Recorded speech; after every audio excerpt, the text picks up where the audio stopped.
नमस्कार, आप देख रहे हैं न्यूज़ जंक्शन। आपके साथ मोहम्मद मिराज आलम। इस वक्त हम सुपौल के पिपरा विधानसभा में मौजूद हैं। हमारे साथ खास बातचीत करने के लिए मौजूद है आसिफ कमाल। निर्दलीय चुनाव लड़ रहे हैं, युवाओं का एक बड़ा चेहरा माने जा रहे हैं और हमारे साथ हैं। हम उनसे बातचीत करेंगे और समझने की कोशिश करेंगे कि इस बार का बिहार विधानसभा चुनाव की क्या तैयारी है। बहुत शुक्रिया। बहुत बहुत शुक्रिया। राजनीतिक में आने का आपने कब सोचा?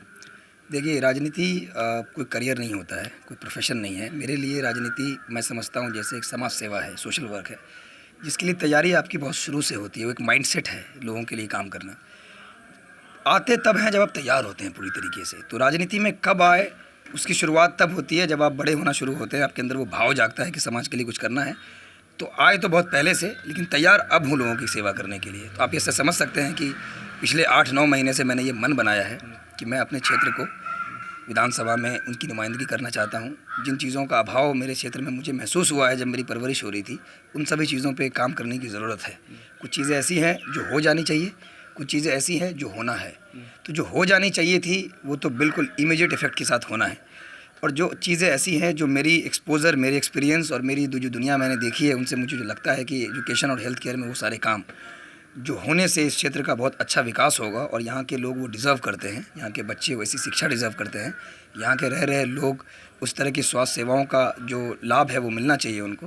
तो वो सारी चीज़ों पे काम करना है जी। बिहार विधानसभा चुनाव लड़ रहे हैं, एक नया चेहरा है जी, मानते हैं, लेकिन चुनाव लड़ने का जो उन्होंने फैसला किया है, तो किन मुद्दों को लेकर जनता के बीच आएंगे? क्या मुद्दा होगा आपका? देखिए, मेरे मुद्दे साफ़ हैं। मैंने कई सारे इंटरव्यू में ये बात रखी है अपनी।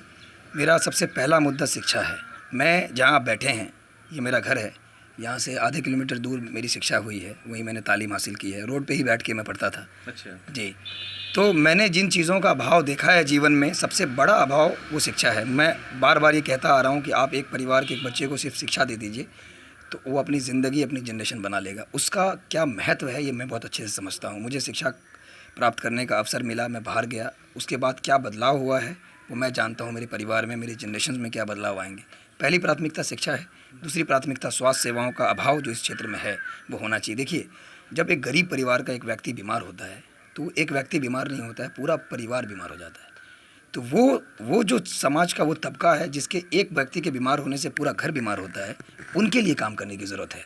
तो उसके लिए काम करने के लिए जो हमारी ऑलरेडी इंफ्रास्ट्रक्चर है सरकार की जो बनी बनाई है, वो अच्छे तरीके से चले, उसमें सारी सुविधाएं हों और वो बिल्कुल नियमित रूप से चलना चाहिए। उस पे काम करने की ज़रूरत है। उसका विस्तार अगर करना है तो उसका विस्तार होना चाहिए, नवीनीकरण होना चाहिए, सौंदर्यीकरण होना चाहिए। उन सारी सुविधाओं का उस गाँव में जो सरकारी अस्पताल होते हैं वहाँ सारी चीज़ें उपलब्ध होनी चाहिए। दूसरी प्राथमिकता हेल्थ केयर है।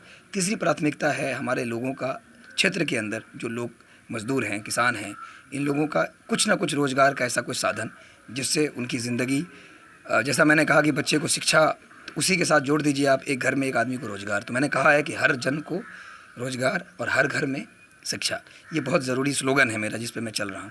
तो प्राथमिक है शिक्षा, स्वास्थ्य, रोज़गार और वो सारी चीज़ें जो आम जनता को सहायता पहुंचा सके, चाहे वो सड़क हो, चाहे वो उनकी सुविधाएं के लिए न्यायिक स्तर पे जो उनके साथ प्रताड़ना होती है वो हो, चाहे वो सामाजिक स्तर पे जो उनका हालत है वो उसमें सुधार हो।